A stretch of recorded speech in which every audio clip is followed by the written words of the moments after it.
Breaking news చూస్తున్నాం. Telangana film chamber president రాజీనామా చేశారు. ఫిలిం ఛాంబర్ ప్రెసిడెంట్ గా ఎన్నికైన 24 గంటల్లోనే తన పదవికి రిజైన్ చేయడం సంచలనంగా మారింది. కొందరి వ్యాఖ్యలు తనను బాధించాయని, తనకు సమాచారం ఇవ్వకుండానే ప్రకటనలు కూడా జారీ చేశారని మండిపడ్డారు. అయితే ఆయన ఎవరిని ఉద్దేశించి వ్యాఖ్యలు చేశారనేది ఆసక్తికరంగా మారింది. 24 గంటల్లోనే పదవికి రాజీనామా చేసేంత ఇబ్బంది ఏం కలిగిందని సినీ వర్గాల్లో హాట్ టాపిక్ అయింది. తెలంగాణ ఫిలిం ఛాంబర్ ప్రెసిడెంట్ రాజీనామా చేశారు. గెలిచిన 24 గంటల్లోనే రాజీనామా చేయడం ఇప్పుడు ఫిలిం సర్కిళ్లలో హాట్ గా డిస్కషన్స్ కి కారణమైంది. పూర్తి సమాచారం మా ప్రతినిధి వెంకట్ అందిస్తారు. తెలంగాణ ఫిలిం ఛాంబర్ ప్రెసిడెంట్ గా సునీల్ నారాంగ్ ఇప్పుడు మూడోసారి ఎన్నిక కావడం జరిగింది.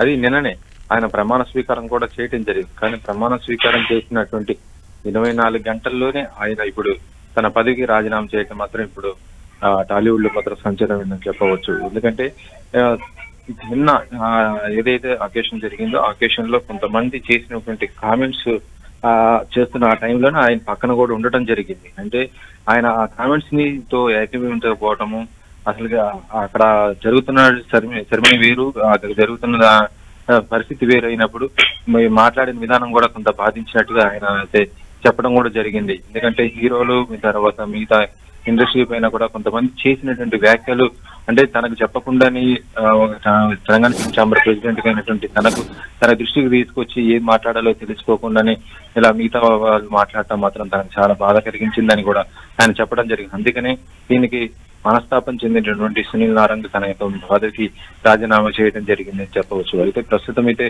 సునీల్ నారాంగ్ చాలా పెద్ద సినిమాలతో పాటు ఇప్పుడు నైజాంలో చాలా వరకు ఎక్కువ థియేటర్స్, సింగిల్ స్క్రీన్ థియేటర్లతో పాటు మల్టీప్లెక్స్ థియేటర్స్ కూడా చాలా ఉన్నాయి. పెద్ద స్టార్స్ తో అందరితో కూడా ఆయన చాలా ఆర్థికమైనటువంటి లావాదేవీలతో ఉన్నటువంటి పరిస్థితి అని చెప్పవచ్చు. ఏఎంబి చూసుకుంటే కనుక మహేష్ బాబు, ఇటు సునీల్ వాళ్ళ ఆధ్వర్యంలో నడుస్తుంది. తర్వాత మనం ఏషియన్ అల్లు అర్జున్ థియేటర్స్ ఏదైతే ఉందో మనం సత్యం థియేటర్స్ అంటాం, అది దాంట్లో భాగస్వామి ఇలా అందరు పెద్ద హీరోలతో ఉన్నప్పుడు పెద్ద హీరోల పైన ఎవరైనా కామెంట్ చేస్తే అది తనకు ఇబ్బందికరంగా ఉండే భావనగా ఉండటంతో ఆయన ఇప్పుడు తన పదవికి రాజీనామా చేసినట్టుగా అయితే తెలుస్తుంది. సునీల్.